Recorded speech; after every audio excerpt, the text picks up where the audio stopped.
This is on top of a mountain. Wild eating. 6,100 feet, we can see the ocean. I'm Ben Schreck and this is Wild Eating. I spend a ridiculous amount of effort carrying things from civilization into the wilderness. My goal is to craft one-of-a-kind experiences in places they should not exist. Wild Eating is a pop-up restaurant in the most remote places on Earth. A real edible mirage in the desert. We're gonna make some damn good food, we're gonna burn a lot of calories doing it, and we're gonna blow people's minds in the process. We're blowtorching shit in front of their eyes. Today, we're making a 4-course meal at 6,000 feet overlooking LA. There's no roads you can take to the summit of Strawberry Peak. It's a hike with 1,700 feet of vertical gain over 7.5 miles.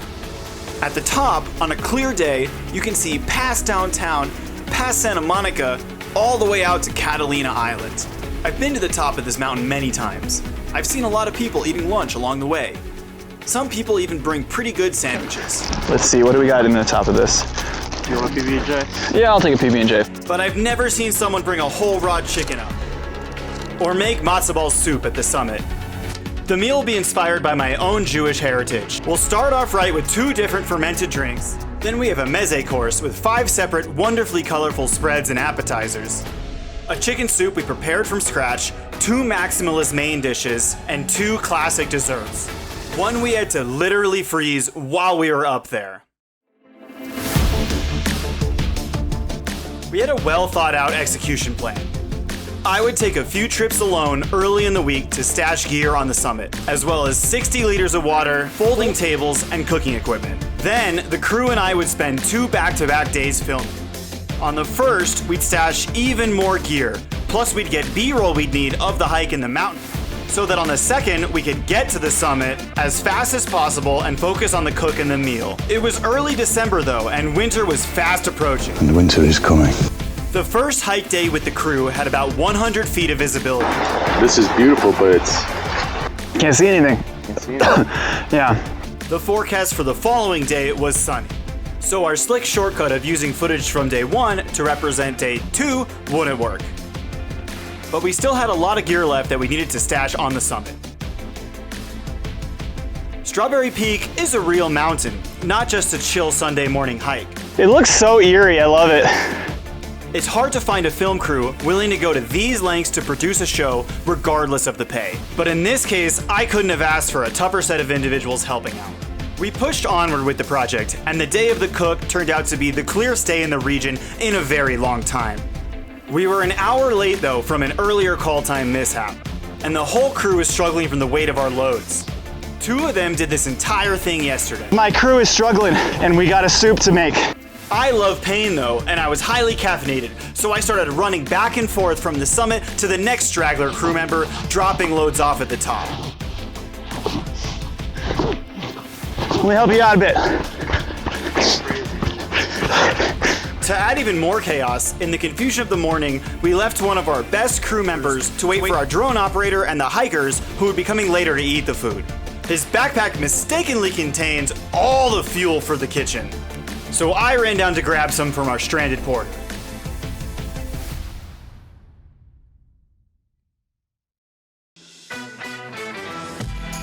Now remember, we still had 7 dishes to prepare on the summit, another 3 already prepared that we needed to plate, and 2 drinks to heat up and serve. And we had to set up both our kitchen as well as a dining area for the 10 hikers. To make things worse, our best oven stopped working. So we made do with our smaller camp burners and a folding Coleman oven. While we finished up making our soup, we quickly served our first drink. We're finally ready to start serving our first course. The first thing we're gonna do is a little cacao ceremony. The Amazaking 6,000 foot solstice cacao ceremony. It was pre-made and just needed to be heated up. So we started with that and served it as soon as possible. This is to the first pilot of Wild Eating. This is our first course, guys. Cheers. Thanks for making it up to me. Amazake is a Japanese fermented rice beverage made from koji, a specific strain of fungus grown on rice. Koji takes about 48 hours to grow in specialized incubation chambers. Once it's ready, it's combined with more rice and water and placed in a 150-degree container for 8 hours.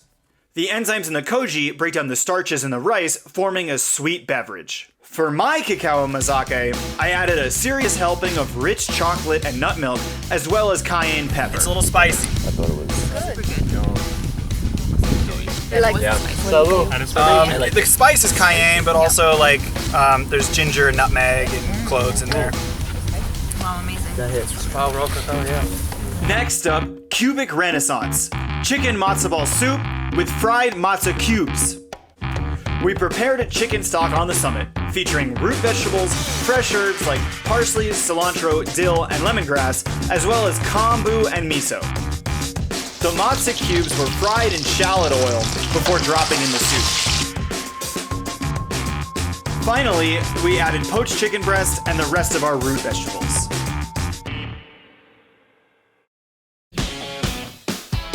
And on to the next drink. Is it just the altitude? This is a mulled wine, fermented with koji and kombucha cultures.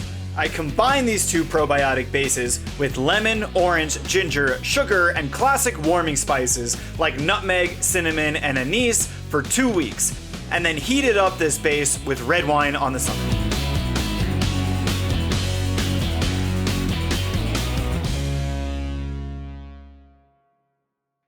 Now we get to our first appetizer. Don't forget to say the brichas, which we baked in this tiny Coleman oven up here. Challah is probably the most quintessential and well-loved dish of my own Jewish heritage. It's an enriched, fluffy, braided bread, and even growing up as a secular Jew in a family without a deep food culture, it evokes powerful nostalgia in me. We ate it most Friday nights and every holiday. It's associated with family, tradition, celebration, relaxation, and life. The dish I cooked here is an amplification of the classic. I stuffed brie, caramelized onions, and strawberry rose jam inside as the challah baked. Yes! Oh, there we go! We dropped it, and we got the ooze. Look at that. That's the ooze. That's the ooze that we want. And now the meze spread. We created a collection of dips and colorful appetizers that we assembled on the summit. Psychedelic hummus warps 2 chickpea spread variants into a beautiful vortex. The purple beet variant uses homemade shallot oil and strawberry rose vinegar instead of tahini.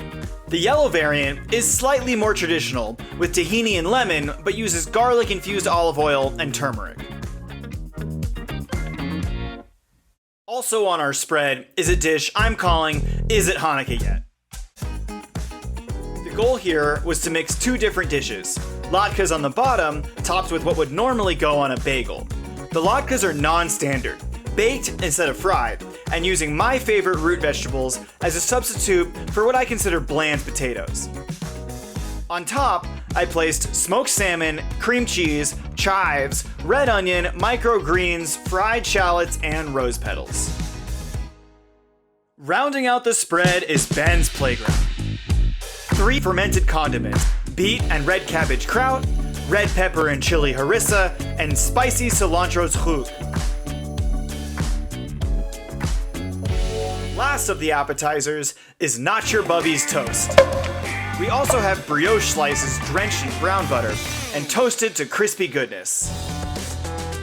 Everyone's already eaten more appetizers than they would have thought possible, but we still have to get to our main course. Okay, but we still need chicken. This dish was a modern take on makluba, Palestinian chicken, rice, and eggplant.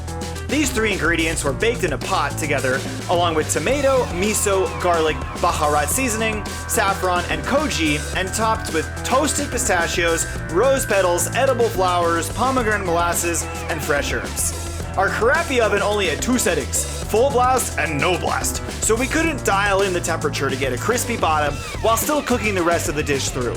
What was left underneath the burnt top was still delicious though. It's crispy! Surrounding the chicken, we have I'm already stuffed and still have to hike down. I stuffed bell peppers with sauteed onions, mushrooms, and shallots, white wine and Cabernet vinegar sauce, walnuts, feta, koji, tomatoes, miso, Aleppo chili, and cayenne. We weren't able to add the egg on top that we had originally planned due to oven problems, but we still blowtorched sprinkled Parmesan on it for an elaborate table show. So at this point, everyone had eaten the equivalent of 2 Thanksgiving feasts, including the crew, but we still had dessert left. The first dessert is called One More Drink Please. It's a tiramisu, the classic Italian dessert that I included because it was the first dish I filmed myself making in the wilds. It's a creamy, chocolatey, boozy, and coffee-flavored frozen cake. To make this dish on the summit, we packed it with dry ice in a backpack and waited until the end of the meal for it to freeze. Lastly, we have Brulee Me Down the Mountain. Served in mini jars, we made saffron cardamom rice pudding topped with sultanas and toasted pistachios. Unfortunately, our goal of bruleeing them at the top with a blowtorch ended in cracked glass jars, and somehow in the commotion we neglected to film any close-ups of the dish.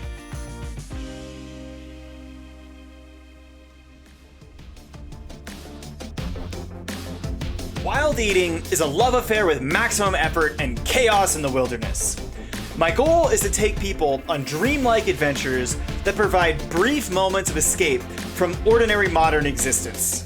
The best way that I've discovered to do that is by blending the natural elements around us with the structures we grow accustomed to, and throwing in some extreme tension release to jack up the emotional response. Pretty much everyone has had the experience of a simple PB&J sandwich at the end of a hike. The physical effort you put in is basically proportional to the enjoyment and satisfaction you get out of that sandwich. This simple fact has always amazed me, and is part of what draws me to food and cooking. I'm not a classically trained chef. I've only even briefly worked in a restaurant, but as an artist, I play with emotional experiences. A meal on a mountain is my studio, my sandbox, my playground. A way to experiment and riff on the ways we normally enjoy food and nature. It's also an incredible hack that anyone can do to make their own cooking taste extraordinary.